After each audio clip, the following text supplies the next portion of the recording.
Listo, siguiente tema y último preparcial, pares craneales.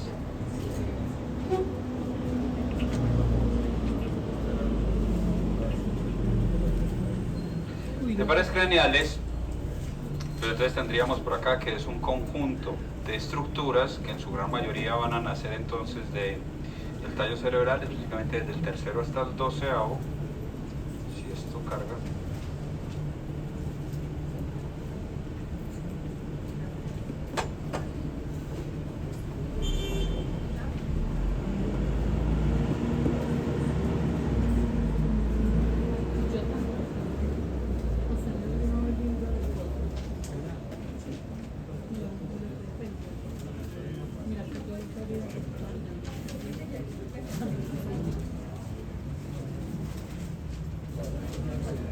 Lo mandamos desde ahí, ¿cierto?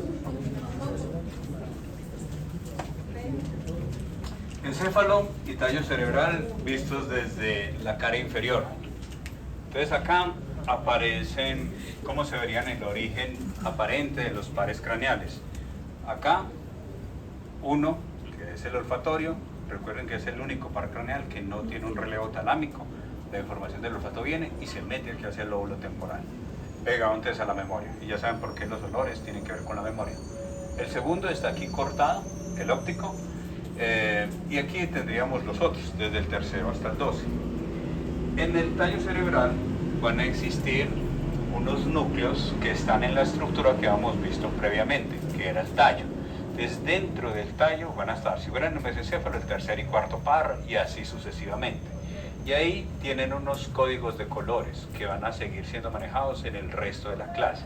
Cuando ustedes vean el color rojo, significa que ese par está cumpliendo una función motora. Si ustedes lo ven en amarillo, es porque ese par está cumpliendo una función parasimpática. Y ahorita les explico qué es parasimpático. Si lo ven en azul, es porque cumple una función sensorial, una función sensitiva. Y ahí tendríamos entonces como los grandes componentes de los pares craneales. Adelantándonos al tema del tercer corte, el sistema nervioso autónomo tiene dos divisiones, una simpática y otra parasimpática. La parasimpática tiene que ver con digestión y reposo. Entonces hay 4 pares craneales que cumplen esa función. Entonces ahorita hablaremos de ellos, que tienen que ver como llevar el cuerpo hacia el reposo, más otras funciones que ahorita veremos. Sin ser exhaustiva la lista, pues ahí ya encuentran algunos pares craneales que cumplen función motora. En parasimpáticos sí es exclusiva. ¿Cuáles son los 4 pares craneales que cumplen funciones parasimpáticas? 3, 7, 9 y 10. 3, 7, 9 y 10. Son estos sí están completos. Sensitivos, falta ahí también algunas, pero tendremos aquí el quinto, el octavo, el primero, el segundo. Y motores, y miren que por ejemplo hay algunos que se podrían repetir, séptimo y séptimo, o sea que el séptimo puede cumplir una función motora y una función parasimpática. Tercero, noveno y 10.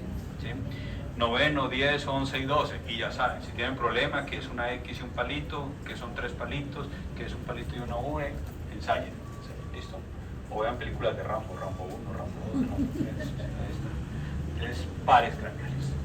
Tienen un origen real en núcleos que están dentro del tallo, aquí en la estructura que estábamos viendo ahorita, todo aquí en esta zona interna, y además va a tener esos núcleos que están ahí, van a tener diferentes representaciones, y ahí va la hoja que ustedes tienen para estudiar.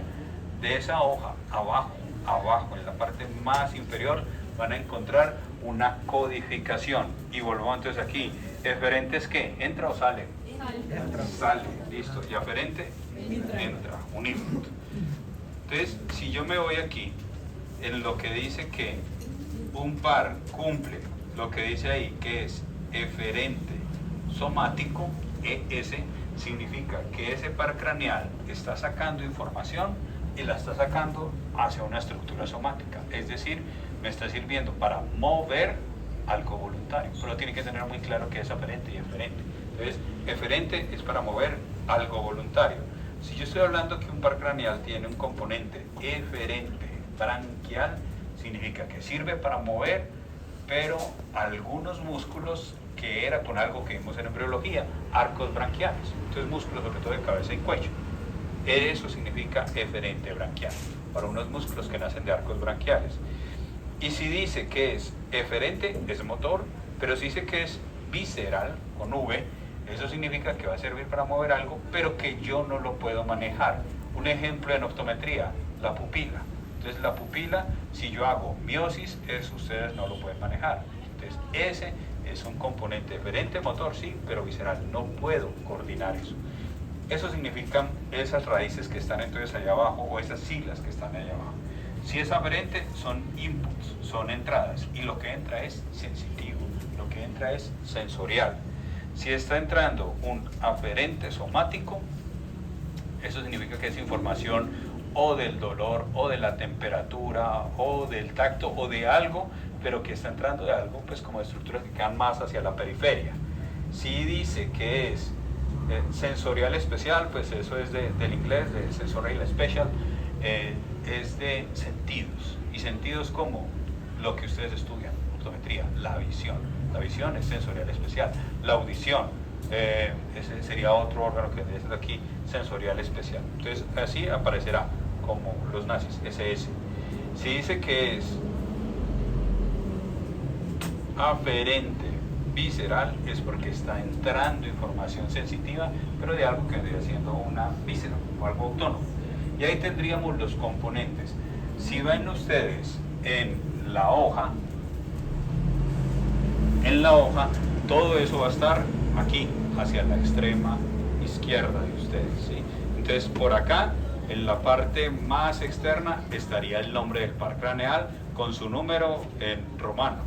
Después dice tipo funcional, y de tipo funcional ahí aparece si es SS, si es SS, EV, y vean que algunos tienen más, algunos tienen 2, algunos tienen 3, hay uno que tiene 4, entonces ahí estarían los tipos de componentes, qué tipo de componente tiene.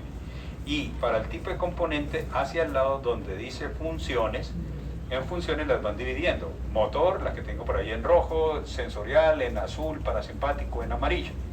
Entonces ahí está diciendo ese núcleo para cuál función me está diciendo, si es motora, si es sensorial, o si es alguna función parasimpática. Y ahí estaría, hasta ahí, hasta donde dice el tipo de funcional del nervio, donde estarían las funciones, bien sea motora, sensorial y parasimpática. De ahí se lo aprenden todo, ¿sí?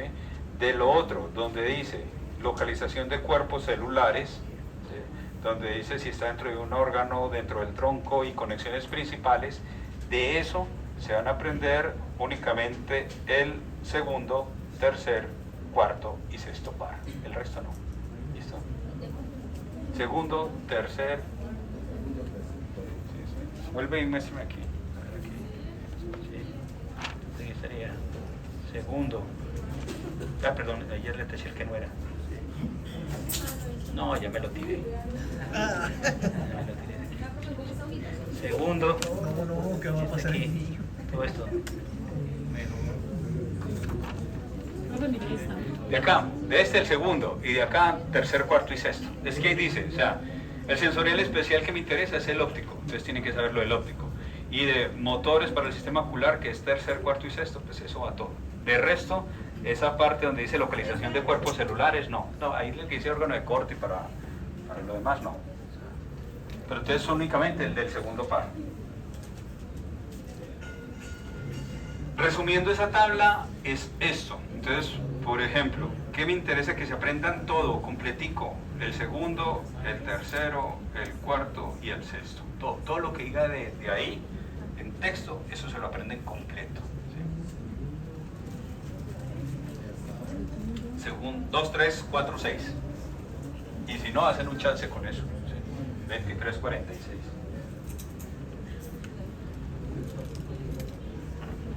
Entonces, simple, por acá, el óptico, ¿qué tipo funcional es? Sensorial especial, listo. Y vamos, por ejemplo, acá, el cuarto, ¿qué tipo funcional es? Eferente somático, es decir, va para un músculo voluntario, y ya veremos para qué sirve este de aquí. Entonces ya veremos aquí entonces cuál vendría siendo la función de ese par craneal. algunos pares craneales pueden tener sinónimos. Entonces, este es olfatorio, óptico, motor ocular común, patético, trigémino, motor ocular externo, facial acústico, glosofaringeo, vago, espinal, hipogloso, los nombres que aparecen ahí. Pero algunos pueden tener otros nombres. Los sinónimos están acá. El cuarto se puede llamar también troclear. El sexto se puede también llamar abducens. El octavo, perdón, se puede llamar también vestíbulo coclear. Noveno, neumogástrico. Undécimo, accesorio. ¿Listo? Entonces, estos que aparecen acá vendrían siendo los que pueden recibir otro nombre. 12 pares craneales, se los puedo preguntar el nombre, se los puedo preguntar en números romanos, se los puedo preguntar en números arábigos, cualquiera de las opciones vendría siendo válida. ¿Listo? Entonces acá, o por los sinónimos. ¿Cómo? Ese es el orden.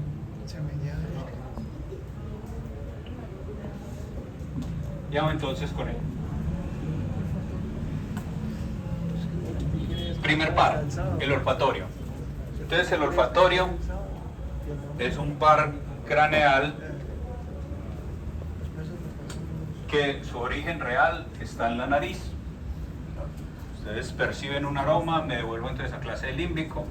Esos aromas están a través de algo que llaman odorantes. Esos odorantes atraviesan la mucosa olfatoria, llegan hasta el techo de la nariz, y cuando llegan al techo de la nariz, al llegar acá, impactan unas células, unas neuronas. ¿Qué tipo de neuronas son las del olfato? ¿Unipolar, multipolar, bipolar? Bipolar. Entonces impactan acá neuronas bipolares, y aquí estaría el primer par craneal. Después se formará el bulbo, la cintilla, y ahí tendríamos este sentido que es el del olfato. Entonces lo que pasó aquí, esta estructura que se llama la lámina cribosa. Criba es una estructura que me sirve a mí para un colador. O sea, si uno dice cernir la arena a través de una criba, es echar arena y pasarla por un sedazo y volver que la arena sea como más delgadita, por así decirlo. Entonces esta es la lámina cribosa, y aquí está el bulbo, la cintilla, y se mete por allá hacia el lóbulo temporal. Entonces los aromas entran, impactan ahí hacia la parte más superior de la nariz. Este es el primer par, y esto ya sigue siendo las carreteras por donde sigue esa información. O sea, esto no es el primer par, ya son carreteras por donde sigue esta sensación especial que es el olfato, que es aferente. Llega, no entra al tálamo, sino que se mete de una vez hacia el lóbulo temporal, muy cerquita del hipocampo. Por acá va todo lo que tiene que ver con memoria. Primer par. Primero, normalmente cómo se evalúa, pues se necesitaría percibir que si la persona huele o no. El aroma también está muy ligado a poder percibir el gusto. Entonces, si una persona pierde el olfato, pierde la capacidad también de los sabores. Por eso era que en COVID, de los primeros síntomas, cuando los primeros infectados estuvieron, lo que decía era que la comida no les sabía nada. No es que no les supiera nada, es que perdían el olfato, y si perdían el olfato, tenían alterado el sentido del gusto. Entonces, el primer par, pues lo que se necesita es oler diferentes aromas. Nosotros los médicos, ¿qué hacemos? Pues utilizamos algunas sustancias. Podríamos utilizar algo que fuera como un poquito irritante, como algún tipo de vinagre, y sustancias como café en polvo o chocolate en polvo. Y uno, pues primero le dice, ¿usted es capaz de percibir un aroma o no? Si es capaz de percibirlo, le pregunta si eso es agradable o no, y después sí puede identificar si es café, no, chocolate. Alguna de esas partes de ahí tendríamos en cuanto a la evaluación. ¿Qué alteraciones pueden existir? Esto no se los voy a preguntar, porque esto no les toca a ustedes, sino ¿qué alteraciones se podrían dar? Si una persona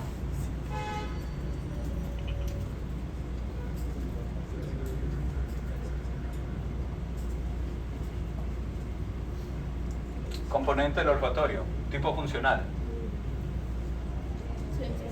sensorial special. Entonces, si una persona tiene un compromiso acá del primer par del olfatorio, pues entonces lo que podría tener es uno, hiposmia. Hipo es poquito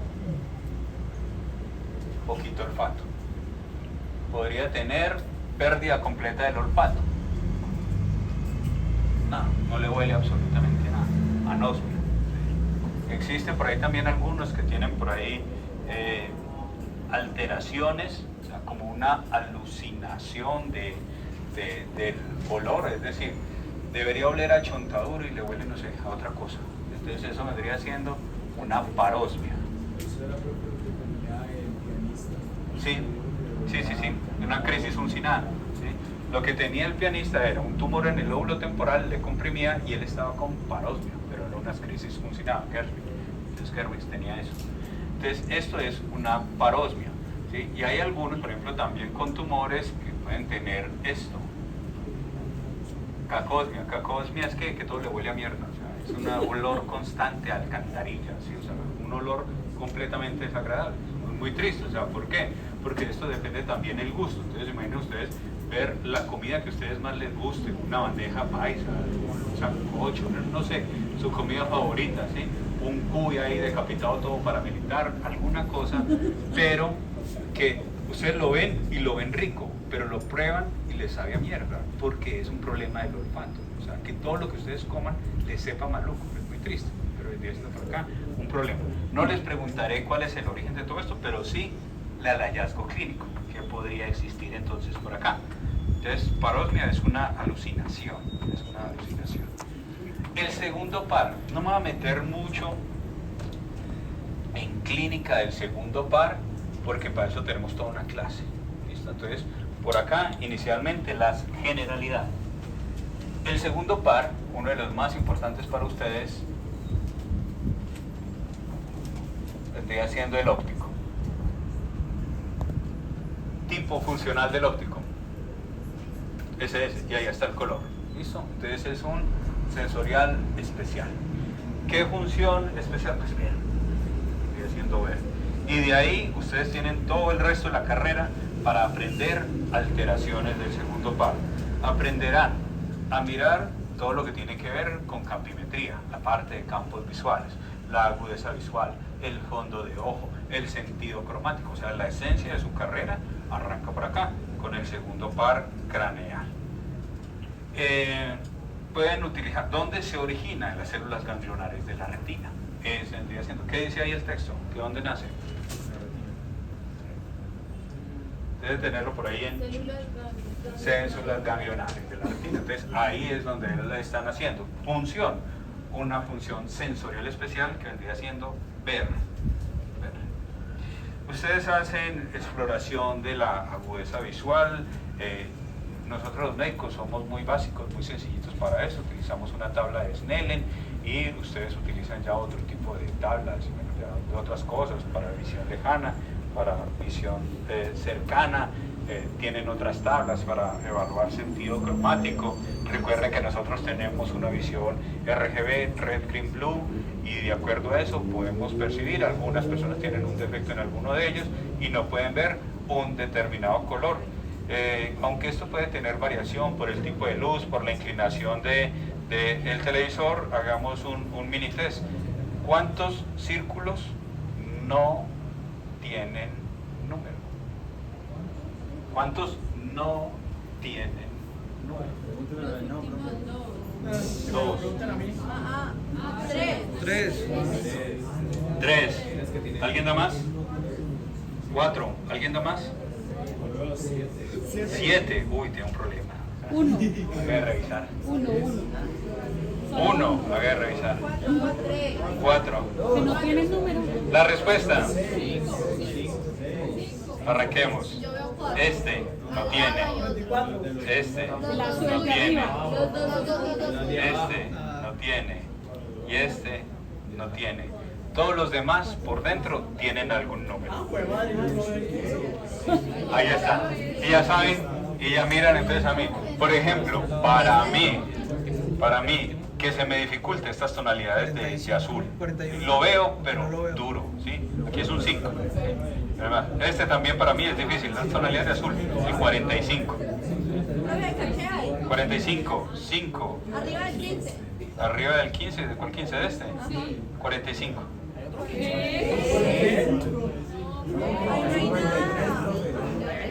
Pero les digo que depende del ángulo, Sí, pero sí lo hay. Sí lo hay. Ahora aquí, ¿lo ve distinto o no? No, parce. ¿Ya? No, deja que se revise. ¿Sí lo ve? ¿Lo ve o no?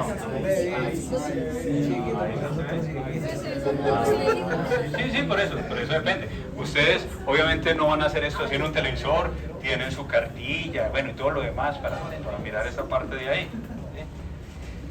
Nosotros, los médicos, pues, no hacemos a profundidad lo que ustedes hacen, hacemos una cosita muy básica, campimetría de confrontación, por acá, a ver si ve más o menos como lo mismo que uno podría ver. No es que seamos los más expertos en fondo de ojo, hacemos cosas muy sencillas por acá en fondo de ojo, y esa vendría siendo como la exploración de esto. Bueno, aquí, ahorita sí, alteraciones. Entonces, pueden tener defectos visuales, defectos campimétricos, podrían tener defectos en los campos visuales. No ver absolutamente nada es amaurosis. ¿Listo? Amaurosis es no ve. Ceguera. Una ceguera. Tercer par, ¿cuántas funciones? Y ahí están los códigos de color. ¿Cuántas? Dos. Motora y... ¿Sí? Entonces el tercer par tiene, que vendría siendo el motor ocular común, tiene dos funciones. Una motora. Si es motora, ¿es aferente o eferente? Eferente. ¿Y qué tipo de eferente dice ahí? ¿Qué es eferente qué? Sensitivo no. Somático. Apréndelo bien, ¿sí? O sea, porque si es eferente, es motor. No puede existir algo que sea eferente sensitivo. ¿Sí? Es eferente somático. O sea, que es algo voluntario. Voluntario, esto de acá. Poder mover 4 músculos de los 6 extrínsecos del ojo. ¿Sí? Ese es uno. Y además tiene otro componente. Eferente visceral, el amarillito. ¿Sí? Este aquí. ¿Esto cómo lo hace? Con un núcleo que les dije que tienen que hacer planas, el núcleo de Enger-Westphal. Entonces, este me va a servir para poder hacer dos cosas, para poder hacer miosis y para poder hacer acomodación. Miosis y acomodación.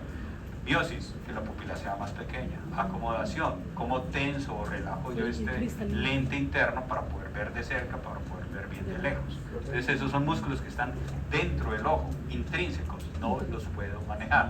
Yo no puedo definir si se abre o se cierra. Pregunta yo. Abrir la midriasis, no, eso es del simpático. O sea, él hace miosis, ¿sí? Él hace solamente ese cierre. Y también aquí, si bien no está en la diapositiva, tiene que ver con elevar el párpado superior, con llevar el párpado superior hacia arriba. Esas vendrían siendo las funciones del tercer par. ¿Dónde nace? El tercero. Mesencéfalo. Nace en el mesencéfalo.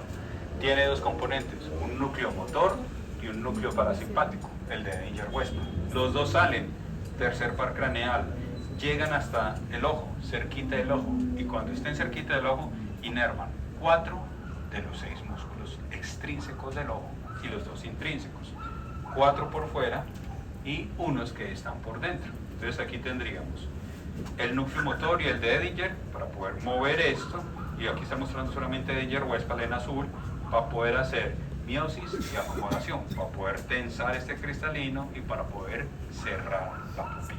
Entonces, esto es tercer par craneal. Músculos que inervan, ahí está. Entonces el eferente somático es para el recto interno, para el recto superior, para el oblicuo inferior. Entonces él hace casi todos los movimientos. ¿Con cuál no tiene que ver? Bueno, y este también, el elevador del párpado. ¿Sí? Él no tiene que ver ni con el oblicuo, ni con este que es del patético troclear, ni tampoco con el que lleva el ojo para afuera. Estos dos son de otros nervios, ¿sí? Pero todos los demás, él sí los hace. Para mirar entonces este tercer par, pues entonces hay que mirar a la inspección la posición primaria de mirada. Si yo tengo los dos terceros buenos, entonces los ojos deberían estar en el mismo sentido, o sea, uno al ladito del otro. Si uno está desviado, pues ahí entra ya un conjunto de enfermedades, los estrabismos, entonces ya un ojo que estaría por ahí desviado. Y se evalúa el reflejo. Si yo ilumino con una linterna, una iluminación suave, no muy intensa, porque pues, si no molesta en la mácula y va a producir mucha irritación, entonces al iluminar suavemente por aquí la pupila, ella va a generar una contracción. Esa es la miosis. ¿Quién hace la miosis? El sistema parasimpático, tercer par. Primer par parasimpático, el tercero. Reflejo consensual, luego lo vemos, pero es como cambiar la luz en forma alternante y mirar un tipo de reflejo que luego se los explico. Y también la convergencia, o sea, colocarle un punto distante de 50 centímetros, acercarlo 20, 30 centímetros y cuando se acerque verán que la pupila hace miosis, ¿sí? Y que si lo alejan se dilata un poquitico la pupila, pero cuando vuelven de cerca hace miosis. Entonces aquí la pupila quedaría más pequeñita.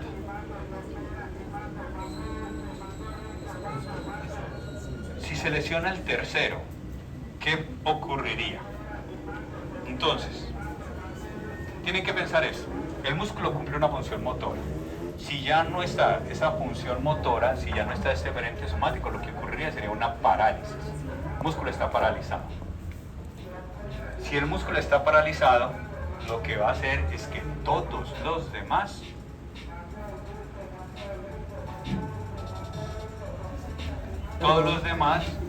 harían una mayor fuerza porque no tienen a alguien que se les contraponga. Hacen su acción sin alguien que le esté haciendo la contra. Entonces, aquí el tercero no funciona. ¿Quién queda bueno? El cuarto, que sirve para llevar el ojo hacia abajo y hacia adentro. Y queda bueno el sexto, que sirve para llevar el ojo hacia afuera. Entonces, si yo tengo acá este tercer par lesionado, lo que va a ocurrir es, uno, que el párpado se cae. Entonces, nombre de caída, esto, ptosis. Entonces habrá ptosis palpebral, porque no soy capaz de elevar el párpado superior. Entonces habrá ptosis palpebral. Si levanto este párpado, aquí como están haciendo, entonces lo que ocurre es que el ojo se está desviando hacia abajo y hacia afuera por una acción entre el cuarto y el sexto. Como él no es capaz de volverlo aquí a centrar, predominan los otros. Entonces por aquí está. Entonces desviación del ojo hacia abajo y hacia afuera, ahí tendríamos. El otro, dilatación de la pupila, y aquí tendríamos el mismo efecto motor.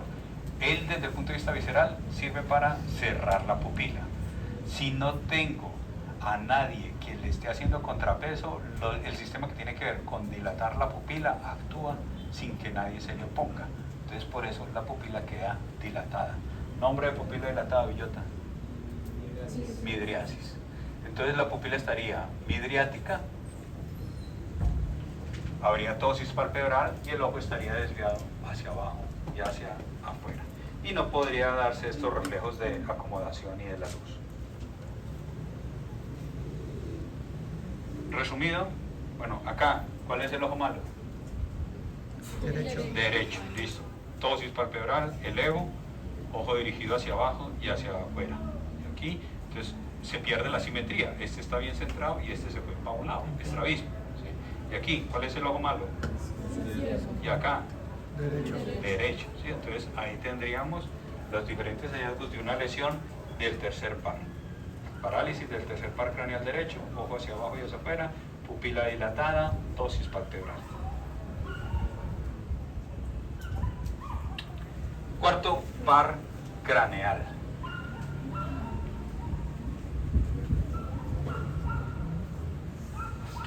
Entonces, el cuarto par craneal es el patético o troclear.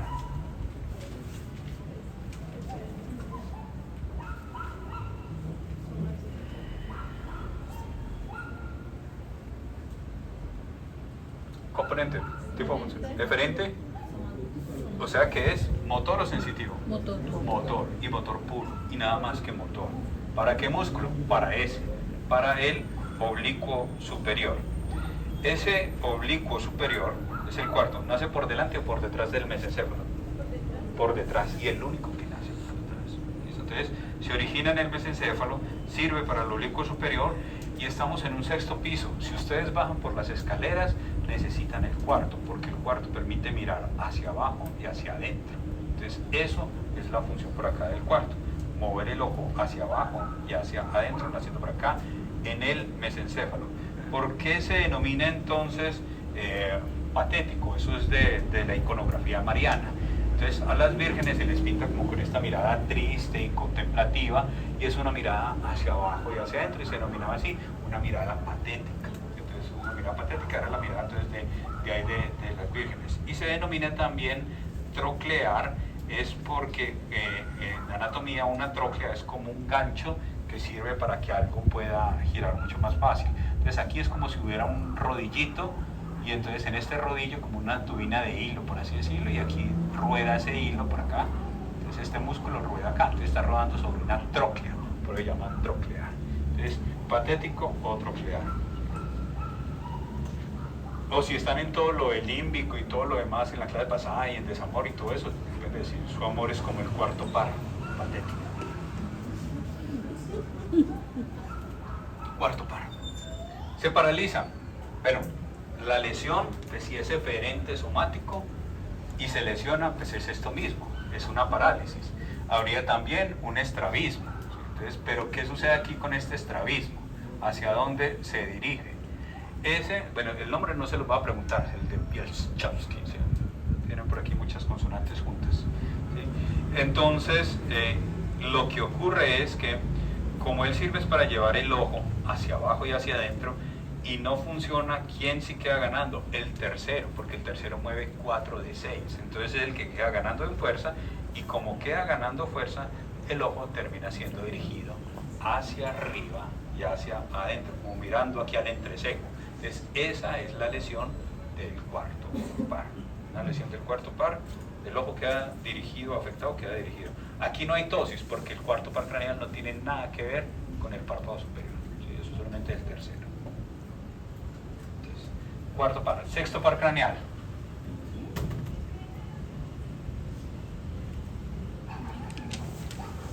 El motor ocular externo. O abducens.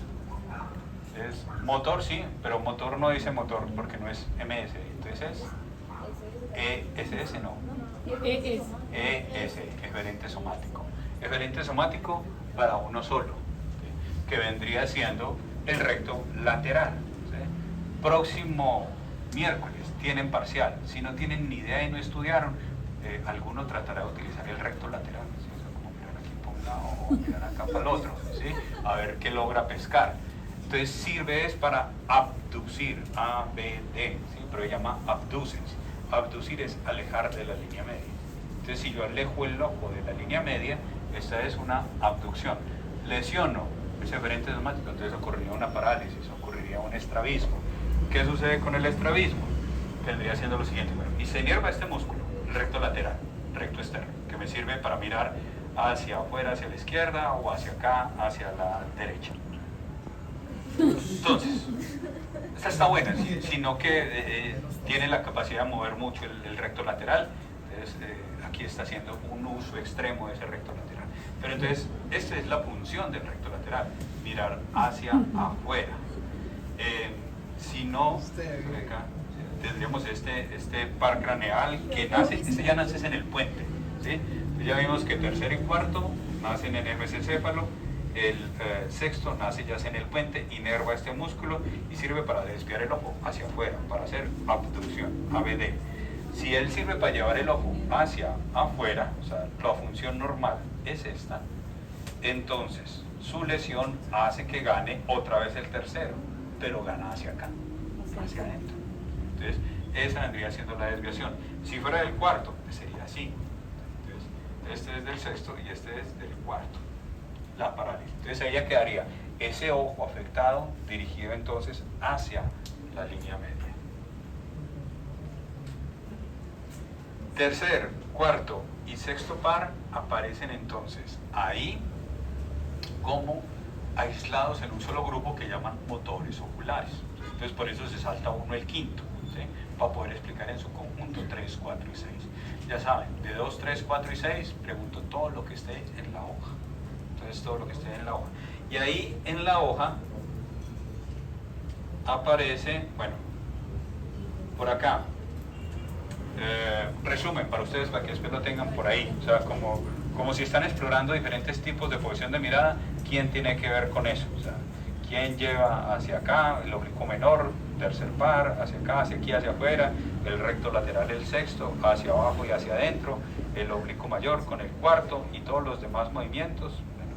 Bueno, mejor dicho, este es del cuarto y este es del sexto, todo lo demás lo hace el tercero. Ahí tendríamos entonces los movimientos. En los movimientos uno tiene movimientos conjugados, uno tiene movimientos conjugados de mirada. Esos movimientos, aquí vamos a ver, recto superior, ese es del tercero,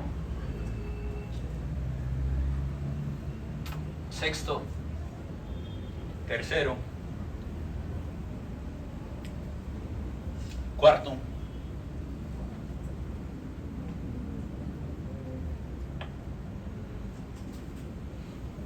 tercero, elevar el párpado superior. Y es de los músculos que más estamos utilizando desde el punto de vista dinámico. Constantemente estamos buscando, estamos haciendo diferentes tipos de movimiento. Existen unos movimientos que se denominan sacádicos. Ya les digo cómo se escribe eso. Los sacádicos van a servir para buscar algo que les interese a ustedes y hacerle el seguimiento. Ejemplo, este es el punto de interés de ustedes, ¿sí? Y lo que van a hacer ahorita en la pantalla es encontrarlo, donde aparece.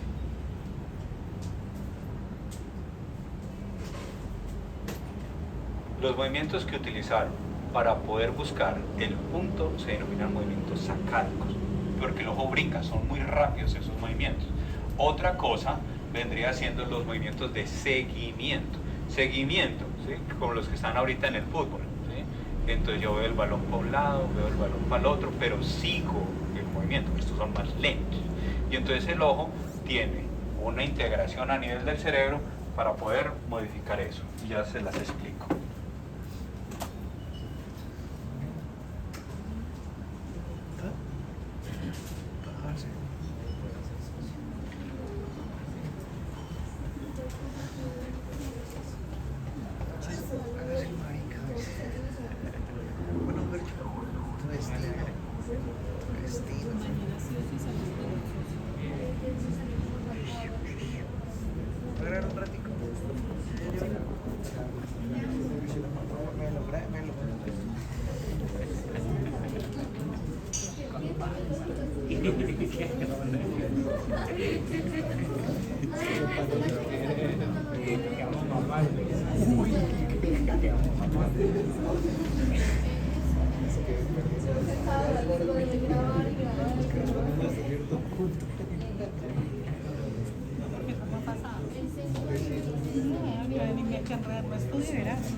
Bueno, arte, Renacimiento. Una de las personas más importantes de ciencia, Leonardo da Vinci, florentino. El mejor cuadro que existe en París, en el Louvre, de Leonardo, no vendría siendo la Mona Lisa, es este, la Virgen de las Rocas. La Virgen de las Rocas es un cuadro que tiene muchos enigmas, lo pueden buscar entonces ahí en YouTube, el enigma de la Virgen de las Rocas, y ahí les aparece un documental de Deutschland W, y en el cual encontraron una mayor cantidad de información. Este cuadro tiene muchas particularidades porque él pinta un paisaje que es extraño para Florencia, tiene muchas rocas por allá en el fondo, pero como todo lo de Da Vinci, él tiene una gran cantidad de detalles en cuanto a botánica, y aquí estaría algo que no aparece en la Biblia, que es la Virgen en una cueva. ¿Quiénes están acá? Están Juan el Bautista, y la Virgen le está presentando al niño Jesús, ¿sí? Entonces le está diciendo arrime tal cosa, y Jesús ya le está dando ahí la bendición. Ahí hay un arcángel que vendría siendo el arcángel Uriel. Si miramos entonces aquí a la Virgen, tendría entonces, ¿qué tipo de mirada? Patética, los ojos dirigidos hacia abajo y hacia adentro. Si nos centramos entonces por acá en Uriel, observen esto, ¿sí? Acá, este ojo, ¿qué par craneal está utilizando? El sexto. Y acá, en este, el tercero. Entonces, ¿cómo hace para, si yo voy a mirar acá, hacia la izquierda, cómo hago para que un ojo maneje el sexto y el otro el tercero? Si deberían ser como los dos, o sea, si activo el sexto, pues activaría los dos, haría como, no sé, como las iguanas, alguna cosa así. ¿Qué hace el cuerpo para utilizar aquí el sexto y aquí utilizar el tercero? Entonces, va por acá. Movimientos conjugados. Esto es lo de Uriel. ¿Cómo hace para poder mirar acá con el sexto y acá con el tercero? Tipos de movimientos, lo que les explicaba. Hay movimientos que son sacádicos, el punto, buscar el punto. Eso es rápido y estoy cambiando la fijación visual. Y hay algunos que son de seguimiento. Este tiene un puntero bueno para hacer los de seguimiento. Entonces, seguimiento es esto, ¿sí? Entonces ustedes van siguiendo el movimiento entonces de la estructura. Estos son más lentos y son los que sirven para fijar un objeto que está haciendo el movimiento. Como uno está tratando de fijar el objeto, por eso es que se marea yendo por allá hacia el Putumayo, hacia el Caquetá o hacia Pasto. Entonces, por si la cosa es muy curveada. ¿Qué sucede acá? Supongamos, desea mirar entonces para este lado, recto lateral, el sexto, recto medial, el tercero. ¿Cómo se hace entonces esa integración de la mirada horizontal? Y nos tendríamos que volver a áreas de Brodmann. Hay un área motora primaria, área 4, hay un área premotora, área 6, y hay un campo ocular frontal que es el área 8. En algunos textos ya más recientes dicen que inclusive el 8 es un pedazo del 6, pero casi todos los libros dicen el 8 como un área individual. Campo ocular frontal. ¿Por qué esto? Que me lo contestan por ahí, creo que por ahí en un examen, decía que esto sirve para ver. Este no sirve para ver, sirve para hacer movimientos de los ojos, pero no sirve para ver. Se llama campo ocular frontal. Entonces, si yo quiero mover, entonces aquí tendría, entonces voy a hacer aquí un corte, este corte en el plano frontocoronal, aquí tendría entonces los dos hemisferios en el campo frontocoronal, y aquí tendríamos entonces cómo vendría haciendo ese movimiento. El texto lo dice, este lado de aquí de la pantalla, la derecha, ese lado de allá, la izquierda. Quiero hacer entonces como el arcángel Uriel, mirar hacia la izquierda. Entonces al mirar hacia la izquierda, sexto y tercero. Entonces, ¿cómo hago si yo quiero mirar hacia la izquierda? Si yo quiero mirar hacia la izquierda, voy a activar el área 8, pero del lado derecho. Lo mismo que le estaba hablando ahorita de las pirámides, que en la pirámide lo de izquierda pasaba a derecha. Lo mismo pasa con los movimientos de los ojos. Si yo quiero hacer un movimiento hacia la izquierda, voy a activar mi cerebro lado derecho. Entonces, aquí viene la información, viene bajando, pasa por mesencéfalo, este es aquí el mesencéfalo, pasa por el puente, esta línea divisoria que está acá es el puente, y muy cerquita la parte superior del puente, vean cómo, yo cambio por aquí, esto que venía aquí por el mesencéfalo, aquí en el puente las cosas ya van a cambiar. Lo que venía por derecha pasa hacia la izquierda, ¿sí? Y va a llegar hasta aquí, hasta esta zona que vendría siendo el círculo amarillo. ¿Qué es ese círculo amarillo? Lo encuentran ustedes ahí en el texto. Dice formación reticular paramediana pontina, FRPP. Es un grupo de neuronas que tienen una forma de red, que están al lado de la línea media paramediana y que están en el puente. Cuando estoy mirando ahí oculares motores, ahí está. Entonces, lo que venía derecha, viene bajando y llega hasta acá, hasta la formación reticular paramediana pontina. En el puente está el sexto par craneal. ¿El sexto qué sirve? ¿Para mirar hacia dónde? Lateral. Hacia afuera, hacia lateral. Entonces, este circulito es el sexto par. Entonces, este sexto par, aquí tiene algunos núcleos. Un núcleo motor. Ese núcleo motor es el eferente somático. ¿Qué va a hacer entonces ese núcleo motor? Lo que va a hacer vendría siendo lo siguiente. Lo que va a hacer es que esa información que llegó aquí a la formación reticular paramediana pontina estimula el sexto, y el sexto me va a servir para que este ojo, que es el izquierdo, pueda mirar hacia lateral. Entonces, mi cerebro derecho va a permitir que este ojo pueda mirar hacia la izquierda. ¿Listo? Ya se está. ¿Cómo hago para que este lo active el tercero? Y ahí viene otro pedazo de ahí del texto. El otro pedazo es el siguiente. No solo se estimula este núcleo motor, sino que se estimula un núcleo intranuclear, internuclear. Este núcleo internuclear sube al mesencéfalo y llega al tercer par. y estimula el tercer par, pero del otro lado. Entonces al estimular el tercer par, ya este ojo mira hacia adentro y así puedo tener una mirada conjugada, ¿sí? A través de las conexiones. Esta carretera que voy a pintar en verde,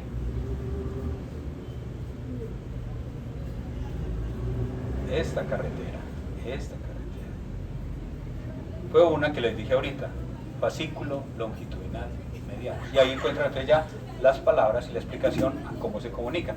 Ahí van a encontrar formación reticular paramediana pontina, vía fascículo longitudinal medial. Así es como es la forma de poder mirar hacia en forma conjugada, combinando tercero y sexto. Resumiendo entonces, por acá, derecho, área 4, viene bajando por el mismo lado, viene bajando por el mismo lado, y aquí tendríamos paso de derecha a izquierda, estimulo la formación reticular paramediana pontina, estimulo el núcleo del sexto, y este ojo mira hacia afuera. Subo vía fascículo longitudinal medial, estimulo el tercero del otro lado, y este tercero ya puede ver. Esa vendría siendo la función normal. Enfermedad, lo podrán leer luego en algo que llama una oftalmoplejía internuclear. Pero miremos algo acá. A una persona se le daña, tiene un accidente cerebrovascular, un derrame, se le daña esta área de aquí, ¿sí? Sigamos entonces la ruta. Si se le daña esa zona de ahí de arriba, ¿para dónde? Bueno, es hemisferio derecho, ¿sí? ¿Para dónde no puede mirar el ojo izquierdo? No puede mirar hacia afuera, ¿sí? Entonces aquí tendríamos esto de aquí. Entonces, esta función, entonces esto de aquí estaría dañado, el núcleo motor. Y esto de aquí también estaría dañado, si estuviéramos hablando así, una ruta de daño hacia esta parte. No puede mirar hacia afuera, listo. Cuando no es capaz de mirar hacia afuera, lesión del sexto, ¿para dónde queda mirando el ojo? Lesión del sexto. Hacia adentro. Entonces este ojo va a quedar mirando hacia la derecha. ¿Qué se dice? Que las personas que tienen un accidente cerebrovascular, el ojo, ¿sí? Entonces el lado contrario a la lesión mira la lesión, ¿sí? Entonces él tiene dañado un lado derecho, ¿sí? Pero el lado izquierdo, el ojo izquierdo está mirando hacia donde está el daño, está mirando hacia el lado derecho, no porque está dirigido hacia adentro. Entonces esto es lo que ocurriría en una lesión por acá desde arriba, desde arriba. Si yo tengo entonces por acá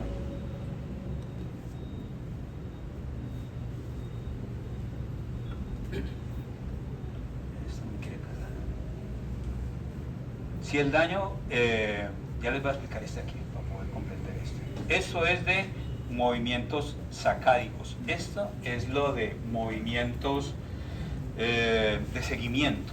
Los movimientos de seguimiento tienen una particularidad, es que la ruta es casi la misma, pero no existe esta desviación de izquierda a derecha, sino que es del mismo lado. Esa es la diferencia anatómica. ¿Sí? ¿Dónde arrancan los movimientos de seguimiento? Ver unas pelotas de tenis, ver un balón aquí, arrancan de esta zona que eran las áreas de asociación entre el occipital, el parietal y el temporal. Acá, de esta área de asociación, es donde se origina esos movimientos de seguimiento. Recuerden, área del qué, área del dónde. ¿Dónde está ese movimiento de esta asociación? Parieto, temporo, occipital. La información que sale de acá llega también a la formación retiniana, paramediana pontina, pero la diferencia es que es del mismo lado. Esa es la diferencia anatómica. Los de seguimiento es del mismo lado, los sacádicos es contralateral. ¿Listo? Pero la esencia es lo mismo. Ahí tendríamos lo mismo esta parte acá.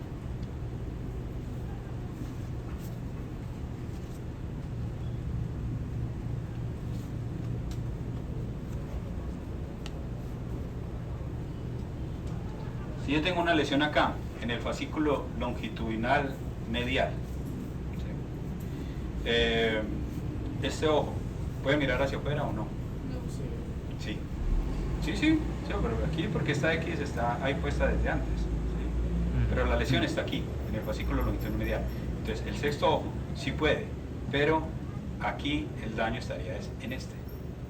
El el tercero no funcionaría, las conexiones. Entonces por eso hay que entender la anatomía de cómo funcionan las oftalmoplejías internucleares. Lo vemos a mayor profundidad en tercer corte, pero por el momento sepan ubicación anatómica. Entonces esto es la forma como funcionan los reflejos en los movimientos acá para poder hacer esta parte de los movimientos oculares.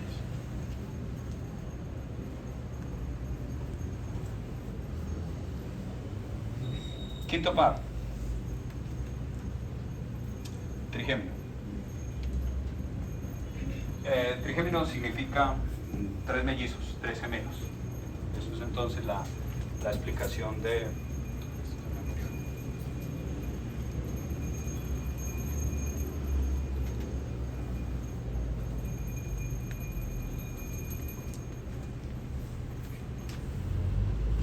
Trigémino es tres gemelos. ¿Y cuántas funciones tiene el trigémino? Dos. Entonces, listo, trigémino. Dos funciones, véanlas ahí. ¿Cuál es la primera? ¿La motora es qué? ¿Eferente qué? No. Somático. Ahí está, eferente somática. ¿Listo? Y la azul debe ser algo sensorial. ¿Aferente qué? Véanlo ahí, mírenlo. Visceral. ¿Dónde? Aquí, quinto par craneal. Aferente somática, listo. Y eferente, y este es eferente branquial. Este es eferente branquial. Eferente branquial y aferente somático. Eferente branquial es porque es músculos de cabeza y cuello. Es músculos de cabeza y cuello, específicamente los músculos de la masticación.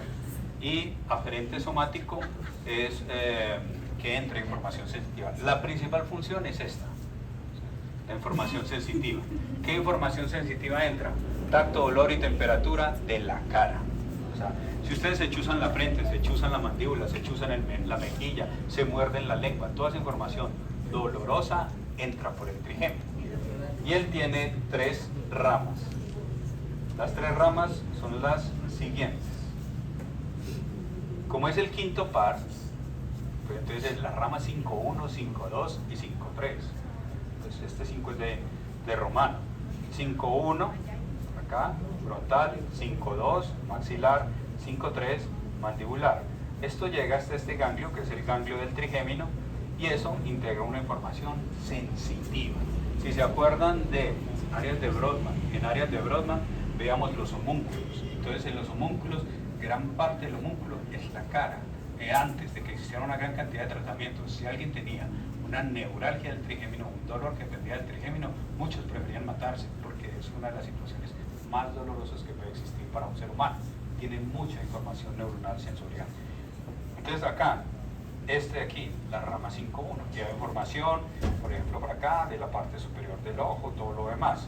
De la 5.2, por acá también tiene esa información sensorial. O sea, por ejemplo, las molestias de la córnea, ¿sí?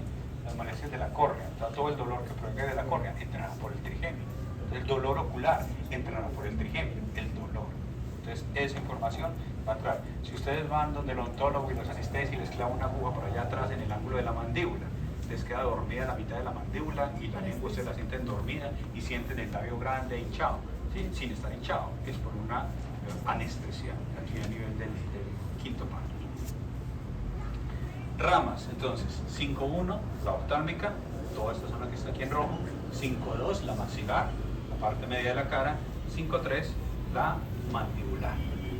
Se explora tocando el médico con un algodoncito o con un punzón suave para mirar si siente el roce y si siente el dolor en cada una de las regiones. En la 5.1, en la 5.2 y en la 5.3. También tiene que ver con la inervación de estas regiones. Y por acá hay algo que necesito que les quede también claro. Ahí está señalada la lengua y esa parte de la lengua tiene que ver con este componente, que vendría siendo el componente aferente somático. Y ahí que dice de la lengua, 2/3 anteriores de la lengua, que dice que percibe qué, sensación qué, quinto par craneal, en el aferente somático. Tiene la caria, la córnea, los dientes, las encías, el paladar. Sensación general. Ojo con una palabra que cambia todo. Si yo digo sensación general, Eso significa lo que alguien sienta sobre la lengua. Ustedes podrían sentir, esa comida es sólida, eso es papilla, eso es un líquido, eso son sensaciones generales, pero no tiene que ver nada con el sabor. Entonces la sensación, o si se muerde en la lengua, ¿sí? El dolor, son sensaciones generales, pero nada que ver con el gusto. Entonces la sensación general de los 2/3 de la lengua es por ese componente aferente somático. Y allí está señalado aquí en verde un músculo de la masticación. La única parte, la única rama que tiene que ver con la masticación es la 5-3. Es decir, 5-1, somática, aferente somática, ¿sí? AS. 5-2, AS. ¿sí? Y la rama 5-3, esa es eferente branquial más eferente somática. La única es la 5-3. La 5-3 va a permitir hacer la apertura y cierre de la mandíbula y también la movilización hacia la parte lateral. Poder masticar es función de la 5-3. Es el único que va a permitir hacer esos movimientos que están apareciendo allí. ¿Cómo se explora? Lo sensitivo, el roce y el chuzón. Lo motor, pues, si tiene que ver con abrir la mandíbula, pues le diré, le colocaré los dedos acá y decirle, solicitarle que abra de ahí. Si no es capaz de hacerlo es porque está paralizado. Entonces, exploro lo sensitivo. Y bueno, y lo sensitivo, pues si siente poquito o no siente nada, anestesia. Si le duele mucho, hiperalgesia. Y si no moviliza, pues parálisis. Ese es sexto par craneal. Séptimo, facial. ¿Cuántos componentes?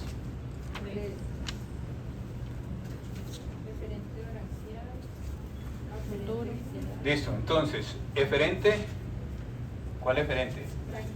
Branquial. Eferente branquial para los músculos faciales. Hace casi todos los movimientos de la cara. Listo, debe tener otro eferente para esto. ¿Eferente qué?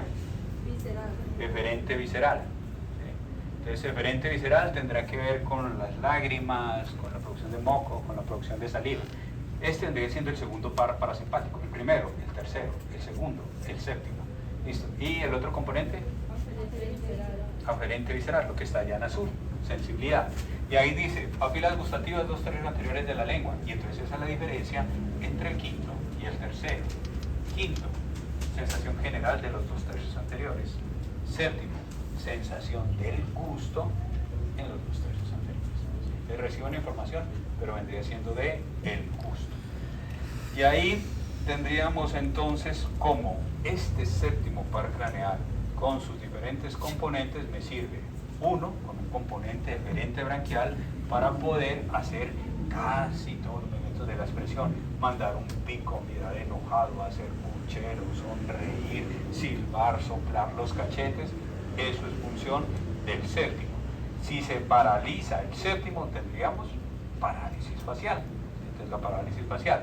Persona con parálisis facial, se le solicita acá, mire hacia arriba. Entonces ahí, ¿cuál es el lado que tiene malo? Izquierdo. El derecho completamente plano. El izquierdo sí hace entonces ahí lo de las arrugas. Entonces la lesión vendría siendo primero parálisis facial.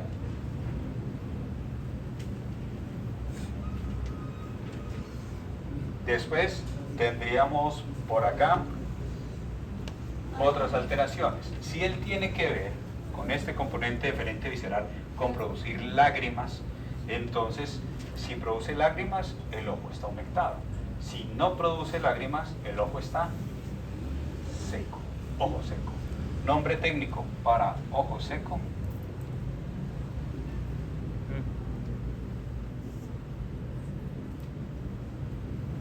Seroftalmia. Entonces seroftalmia, ojo seco. Él también sirve para producir saliva. Si se dañó y no produce saliva, tendría boca seca. Nombre técnico para boca seca.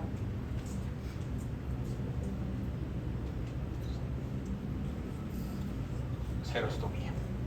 Entonces el séptimo par tiene esas funciones motoras para la cara, autónomas para producir lágrimas y salivas, y sensorial para el gusto en los 2/3 anteriores de la lengua. Bueno, y lo otro es aquí que sería una ageusia, pues pérdida del gusto. A la comida no le sabe nada, porque no es capaz de percibir en los 2/3 anteriores. ¿Recuerdan de primer semestre para qué sabores se percibían aquí adelante en la punta? salado. No, lo dulce y lo salado, lo dulce y lo salado. Así, lo amargo hacia atrás y lo ácido más hacia los lados. Entonces tendrían estas partes de acá: parálisis facial, seroptalmia y serostomía. ¿Sí? Esa seroptalmia y serostomía, excepto para los del valle que no son capaces de pronunciar esto. ¿Sí? Todos los de Cali, Tural, seroptalmia y serostomía. Con J. Hermano, serostamia. Tendríamos séptimo par, Justin Bieber, le dio por allá para, no sé, se estresó mucho, ¿cierto? Justin here. As you can probably see from my face, this eye is not blinking. I can't smile on this side of my face. Entonces si toma leche se le riega por un lado, porque eso no es capaz. So there's full paralysis in this side of my face. Ramsey Hunt syndrome. Y ahí tendríamos seroptalmia y serostomía. Octavo par craneal, vestíbulo coclear. ¿Recuerdan otro nombre para este?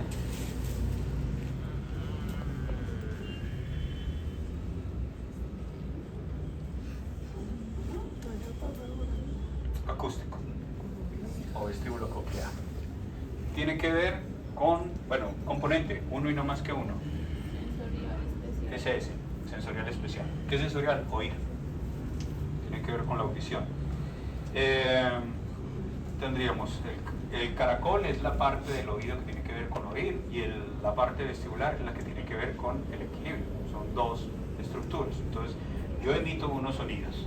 Esos sonidos viajan a través de ondas vibratorias por el aire, atraviesan diferentes estructuras dentro de los oídos de cada uno de ustedes y va a poner a vibrar una membrana que se llama el tímpano. Eso moverá diferentes huesecillos y esos golpearán por acá unas estructuras que moverán líquidos internos dentro del oído y generarán unos cambios químicos que serán enviados acá en una información eléctrica para que el área 41 y 42 pueda interpretar esos sonidos.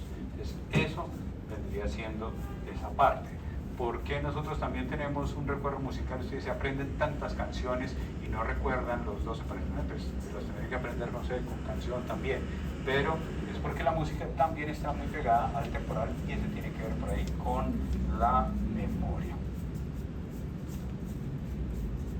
Oído, tímpano, huesecillos, este sistema vestibular, con esto es lo que juegan en los parques de atracción. O sea, esto tiene cada uno una forma de medir diferentes posiciones, y entonces en los parques de atracciones, en las montañas rusas, lo que hacen son cambios rápidos de la cabeza para que usted tenga una sensación de inestabilidad. ¿Sí? Y aquí es donde estaría lo de la parte de la audición. Este es el sistema vestibular, por eso se llama así, vestíbulo, y el otro pedazo vendría siendo el que tiene que ver con la audición, que es la cóclea o caracol, que obviamente está el nombre, ¿sí? ¿Por qué se denomina así caracol?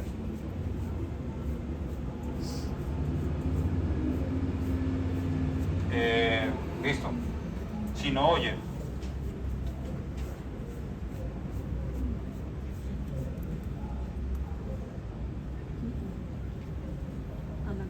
anacusia.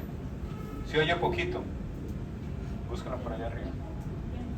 Hipoacusia.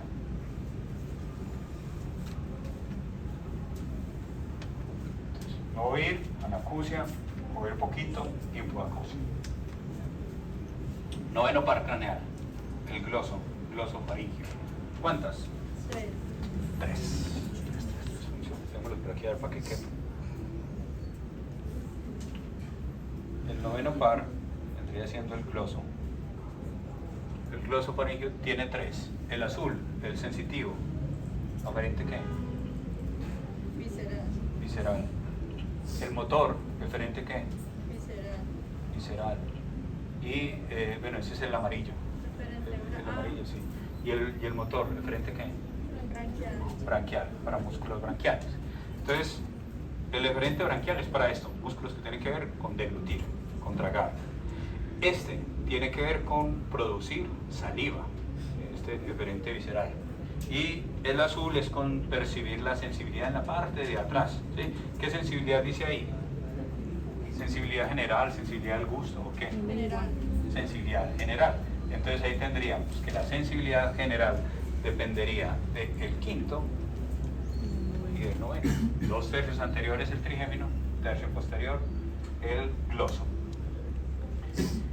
este gloso, entonces, por allá del bulbo, llegando hasta esta región, tiene que ver es con producir saliva, con la sensación general del tercio posterior, con permitir que la comida pase entonces hacia atrás, y como tiene que ver con esas estructuras que están de atrás, ay, tenía un video, pero no, lo voy a poner, lo vi hace poquito, vi un paciente con esto, ¿sí? Y ese de qué fue,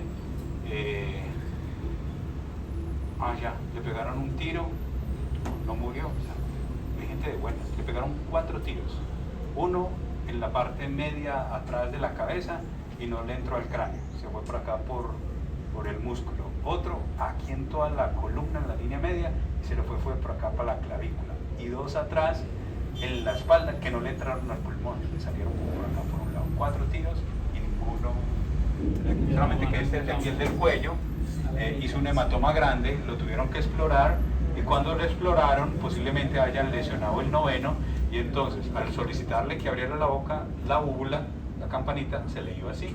Entonces en vez de decir y vibrar aquí en todo el centro, al decir esta faringe se corría para un lado y la úvula se desvía. Entonces úvula desviada es una lesión del noveno. Se llama signo de la cortina. Es como las cortinas antiguas, dobles, así, no como estas. Signo de la cortina de Vernet. Entonces, ahí tendríamos el noveno. Bueno, y si tiene que ver con producción de saliva, ¿qué produciría su lesión?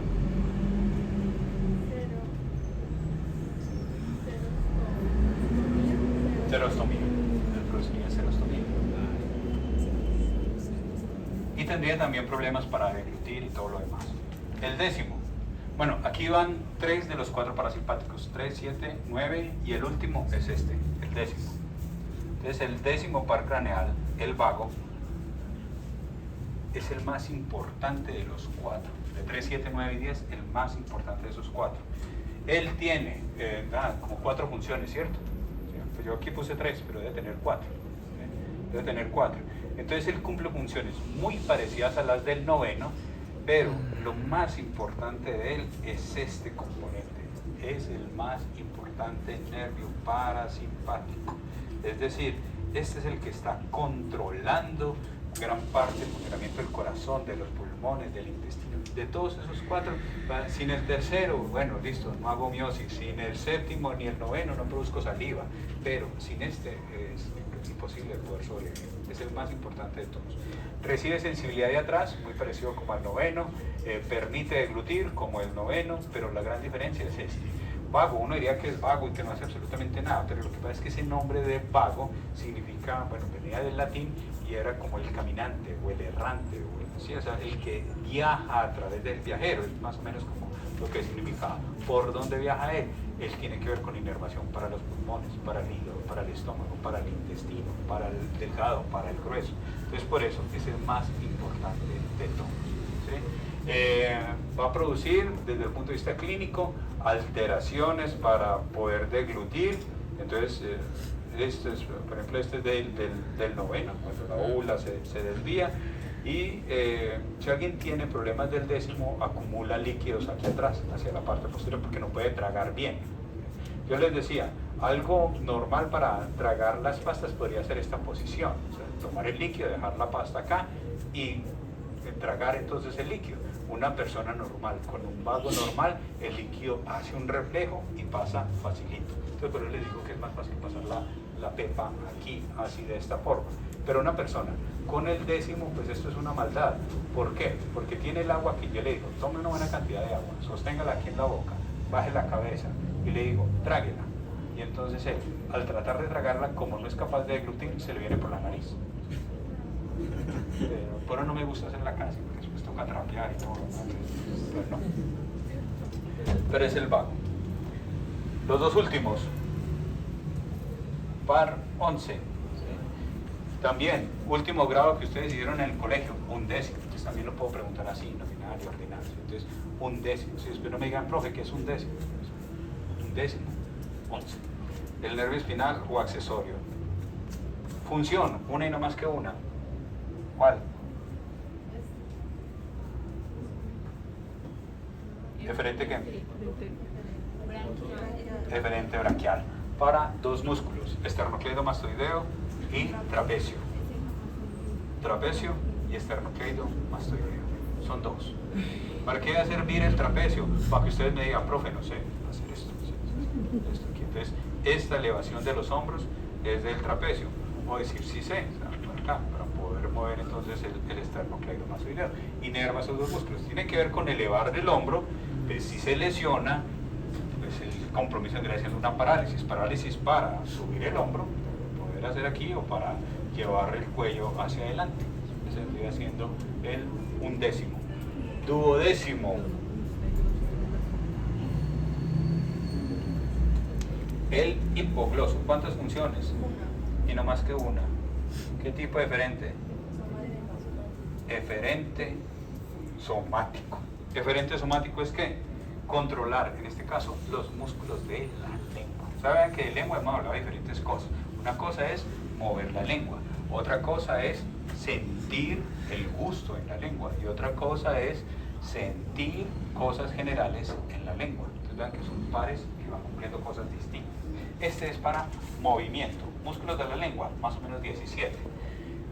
Y esos músculos permiten, son entrenables también. Igual que ustedes pueden ir al gimnasio a entrenar bíceps, tríceps, pueden entrenar también lengua. Y una lesión de la lengua, ¿qué es? Si es solamente de uno de los dos hipoglosos, entonces es que al solicitarle que saque la lengua no estaría centrada, sino que se desviaría, ¿sí? Entonces esto. Entonces todo esto que ustedes ven en Instagram, toda esa mano de personas que tienen esto, gran cantidad con lesiones del hipogloso. ¿Cuántas fotos han visto ustedes en Instagram así con gente con lesión del hipogloso? Lesión del hipogloso. Entrenable, ¿sí? Pueden aprender a hacer aquí una culebrita, pueden aprender a hacer un tubito. 30% de la población general no es capaz de hacer un tubito. Hagan un tubito. Un tubito. Los más pro son capaces de hacer aquí flor de 3 pétalos. Harry Potter es capaz de hacer aquí una flor de 3 pétalos. Aquí está 1, 2, 3 pétalos. Y aquí tendríamos 1, 2, 3 flores. Y esta no es la foto real, pero la persona más pro, no le tomé la foto lastimosamente, era una muchacha de fisioterapia, ya se graduó, es fisioterapeuta, y era capaz de hacer esto, una flor de 4 pétalos, 1, 2, 3, 4, una flor de 4 pétalos. Ahí está, lengua normal, parálisis con lesión del hipogloso. El duro, Sin lesión, con lesión.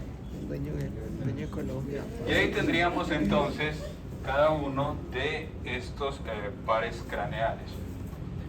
Esos pares craneales, entonces, que aparecen acá, ustedes van a tener diferente forma entonces de aprenderse. Canciones, ustedes si buscan entonces en YouTube van a aparecer la canción de los 12 pares craneales y ahí encontrarán una con una versión de Karol G y todo lo demás. Entonces se lo pueden aprender ahí con música. Pueden hacer memoria, pueden hacer asociaciones, pueden dibujar de diferentes formas. Entonces esta parte acá, pueden construir palabras que tengan su sentido. O sea, por ejemplo, yo arrancando pues, la carrera, que esto fue de las primeras cosas que me enseñaron, todavía después de décadas después todavía lo sigo estudiando. No tiene sentido para ustedes, pero el aprenderme, o sea, el esfuerzo de aprenderme esto sin sentido hizo que me aprendiera el orden de esta parte de acá. Olomoco, patrimonio, faglo, baei, olfatorio, óptico, motor ocular común, patético, trigémino, motor ocular externo, facial, acústico, glosofaringeo, vago, espinal, hipogloso. Entonces, olomoco, patrimonio, faglo, baei. Esa es una opción. Otro, construir poemas. O mamá, papá, traigo minifalda, ahora los glúteos van a estar helados, ¿sí? O mamá, traigo minifalda, ahora los glúteos van a estar helados. Esa es otra opción. Después, por acá, si yo me voy entonces de acá, otra que también, o sea, y esas ninguna me las he inventado yo, o sea, todas han sido de diferentes opciones. Por Realmente aquí. no lo utiliza. Otra, que tampoco me la he inventado yo, o sea, utilizar como una asociación entre números y su función. Es decir, el primer par, el olfatorio, que es uno entonces sensorial especial, tendría que ver con el olfato. El segundo tiene que ver entonces, es el óptico y tiene que ver con la visión, y por eso les puse el verde pues, de la banda, pues, del uniforme. Después tendríamos por acá el tercero, el motor ocular común, sirve para hacer la gran mayoría de los movimientos, pero además sirve para elevar el párpado superior. El cuarto sirve para mirar hacia abajo y hacia adentro. El sexto va a servir para mirar entonces hacia afuera, ¿sí? El quinto par craneal tiene que ver entonces con la sensibilidad de la cara y además tendrá que ver con la masticación. El séptimo par craneal tiene que ver con los movimientos de la cara, desde hacen el séptimo, y el octavo tiene que ver con la audición. El noveno y el décimo están muy cerquitos. El noveno por aquí en la boca, en la profundidad, y el décimo vendría siendo muy parecido al noveno, solamente que baja entonces hacia la parte inferior. El undécimo tiene que ver con mover los hombros, ¿sí? Y el 12, pues aquí con la lengua lesionada, ¿sí? Entonces el 12 tendría que ver con la lengua. ¿Cuánto me demoré hacer esto? No creo que haya sido más de 1 minuto 30, ¿sí? Pero no lo hice de una a la primera, ¿sí? Si ustedes van y hacen algo que yo les he dicho, repetición espaciada, tratan de hacer este dibujo 1, 2, 3 veces al día, entonces a medida que lo vayan haciendo cada vez se van equivocando menos y van recordando más, una asociación entre el número y para qué van sirviendo, ¿sí? Y ahí tendríamos entonces las diferentes opciones para poderse aprender todo esto. Creo que había una por ahí de los mitocondrios, pues traeremos por aquí la de los mitocondrios, más que la de Tusa. ¿Corto? Sí, corta, corta.